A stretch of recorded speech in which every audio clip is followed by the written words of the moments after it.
Well, para sa akin po, halos normal na po kasi matagal na po talaga akong nakakilala artista. Tsaka matagal na din po kilala si Kuya Dingdong. Marami po. Okay naman sila ka-work. May advice ba sila sa'yo? Tuloy mo mag-arte ka? Minsan po, minsan. Naiya ka ba? Kamusta yung pinanood mo? Unang film mo to, di ba? Unang film mo? Unang film na ako po bida. So, kamusta naman nung napanood mo yung sarili mo na sa film na yun? Happy ka naman ba? Siyempre po, excited po ako na madaya po makakanood ng movie ko. Ang galing-galing mo. Offer mo kay mami mo, yung movie na to. Lalo mo ba, ano naramdaman mo for your mom nung pagkatapos mo nagawa yung movie? Well, saya po kasi halos kasama ko po. Habang nagsushooting po kami. Kaya, ganun lang po na love ko po mama ko kasi siya lang po yung nandun sa akin. Hindi ka nahirapan umiyak kasi nandun yung mami mo. Parang... Ba't ang biling mo umarte?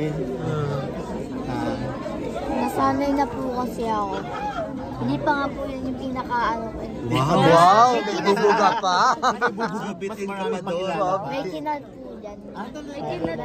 May Dati di ba nag-little boyet ka? Ikaw yung batang boyet, di ba? Tapos ngayon, ikaw na yung bida. Kumusta naman yun, di ba?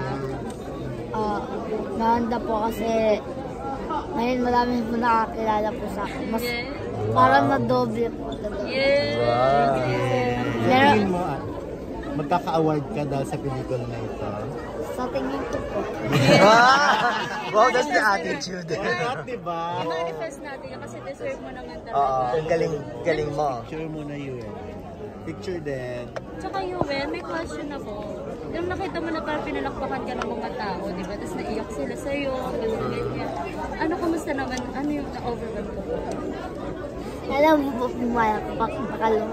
Marami Nung ano po ba, nung nakita niya yung helicopter? Oo. Doon ako nakatulog. Nakatulog ka? Nakatulog ka ba? Antok na kasi ako. Tulugan yung movie mo. Pero, Sobrang lamig kasi.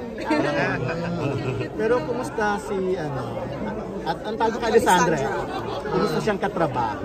Mahanda po sa katrabaho. Kasi po, nakakatawa din po kapag nasusuting po. Pero sino pinakamabait sa kanila? Lahat naman po mabait.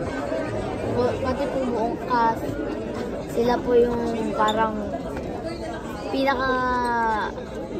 isa sa pinaka mabait na nakilala kong cast po sa buong buhay ko po. Ano yung naging bonding moments ni Alessandra while doing the movie? Nag-banding kayo? Nag-bonding kayo? Ano yung Well, bonding? madami po nakalimutan ko na. Oh. Nakilala ka ba niya sa mga ibon niya? Oo. Ibon? Ay, hindi ko alam. Hindi ko alam. Good luck, ha? Salamat po.